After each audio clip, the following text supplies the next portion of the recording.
இல்லை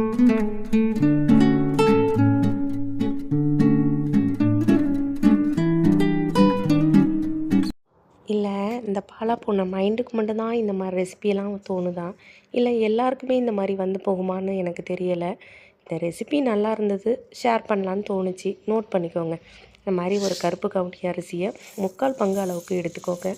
எந்த மெஷரிங் கப்பாக இருந்தாலும் பரவாயில்ல. அதில் 3/4 கப்பு அளவுக்கு உங்களோட கருப்பு கவுனி அரிசி இருக்கணும். 1/4 பங்கு அளவுக்கு நீங்கள் இதர பருப்புகளை சேர்த்துருக்கணும். இதில் நான் சேர்த்துருக்கிறது கருப்பு உளுந்து, துவரம்பருப்பு, கடலைப்பருப்பு.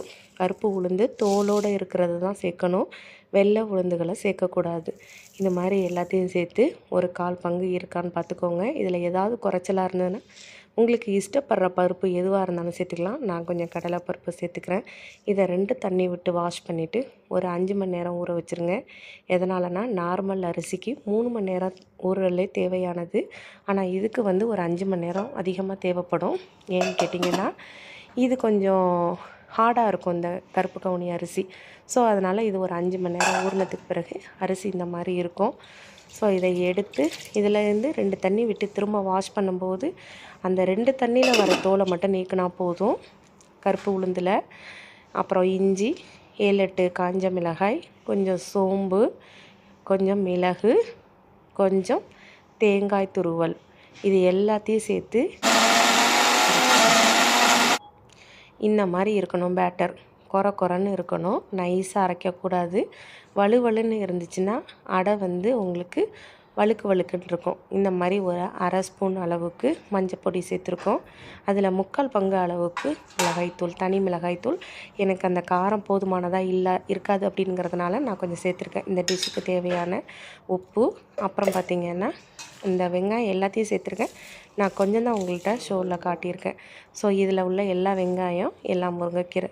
இந்த டிஷ்ஷுக்கு எவ்வளோ அரிசி எடுத்துருக்கீங்களோ அந்த அளவுக்கு ஈக்குவலாக நீங்கள் முருங்கைக்கீரை சேர்த்திங்கன்னா ரொம்ப நல்லாயிருக்கும். அவ்வளோதான். இந்த மாதிரி பேட்டரை ரெடி பண்ணி வச்சுக்கோங்க. ரெசிபி ரொம்ப நல்லா வரும். இதுக்கு பிறகு ஒரு 4 ஸ்பூன் தவாவில் எண்ணெய் விட்டுக்கோங்க. எண்ணெய் விட்டுக்கிட்டு இதுக்கு வந்து 4 ஸ்பூனு தான், அதுக்கு மேலெல்லாம் நம்ம எண்ணெய் சேர்க்கவே போகிறதில்ல. கொஞ்சம் இந்த அரிசியை பற்றி தெரிஞ்சுக்கோமா. இது வந்து அரிசிகளின் அரசன் அப்படின்னு சொல்கிறாங்க கருப்பு கவுனியை. இதில் எல்டிஎல் அப்படின்னுங்கிற கெட்ட கொலஸ்ட்ராலை கண்ட்ரோல் பண்ணுற ஒரு இது இருக்குது. நார்ச்சத்து அதிகம் இருக்குது. இருதய சம்மந்தப்பட்ட நோயை தடுக்குது. இதை வாரத்தில் ஒரு முறையாவது சாப்பிட சொல்கிறாங்க. இதை டெய்லி சாப்பிட சொல்கிறாங்க. நம்ம வாரத்தில் ஒரு முறையாவது இந்த ரைஸை எடுத்துக்கணும். கஞ்சி மாதிரி வச்சு கொடுக்குறது. இது நம்ம தான் சாப்பிடலாம், குழந்தைங்க சாப்பிட மாட்டாங்க. இந்த மாதிரி செஞ்சிங்கன்னா இதை குழந்தைங்களும் விரும்பி சாப்பிடுவாங்க.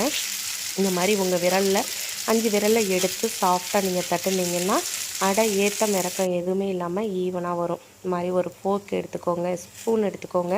உங்கள்கிட்ட ஃபோர்க் இருந்தால் கூட எடுத்துக்கலாம். அதில் எடுத்து லைட்டாக குத்தி விட்டுட்டு சப்பாத்தி மாதிரி 2 பக்கமும் திருப்பி போட்டு வேக வைக்கணும்னு அவசியம் கிடையாது. ஒரு சைடு வெந்ததுக்கு பிறகு நீங்கள் ரொம்ப ஜென்டிலாக திருப்பினீங்கன்னா மறுபக்கம் நல்லா வெந்து வரும். அதோட நம்ம அடையும் ரெடி ஆகிடும். நல்லா சாஃப்டாக இருக்கும் இந்த அடை. சாப்பிட ரொம்ப டேஸ்டியாக இருக்கும். நீங்கள் அரிசியில் செய்கிற அடையையே விட்டுருவீங்க. கருப்பு கவுனியில் செஞ்சு பார்த்தீங்கன்னா கெஸ்ட்டு வந்தாலும் இந்த ரெசிப்பியை செஞ்சு கொடுங்க. ரொம்ப லைக் பண்ணி சாப்பிடுவாங்க. அவங்களும் ட்ரை பண்ணி பார்ப்பாங்க. ரொம்ப நல்லா வரும். பாருங்கள், நான் எப்படி பிச்சு காட்டுறேன், எப்படி இருக்குன்னு பாருங்கள். எவ்வளோ சாஃப்டாக கை வச்ச உடனே எப்படி உதிரியாக உதிர்ந்து வருது பாருங்கள். கையில் ஹார்டாக இருக்காது. உங்களுக்கு 1 டே ஃபுல்லாக நல்லா பசி தாங்கும். இந்த மாதிரி வீடியோஸ் டெய்லி வரும். இது டே 1 ரெசிபி. நாளையில் ஒரு வீடியோவாக போடுறேன். தேங்க்ஸ் ஃபார் வாட்சிங்.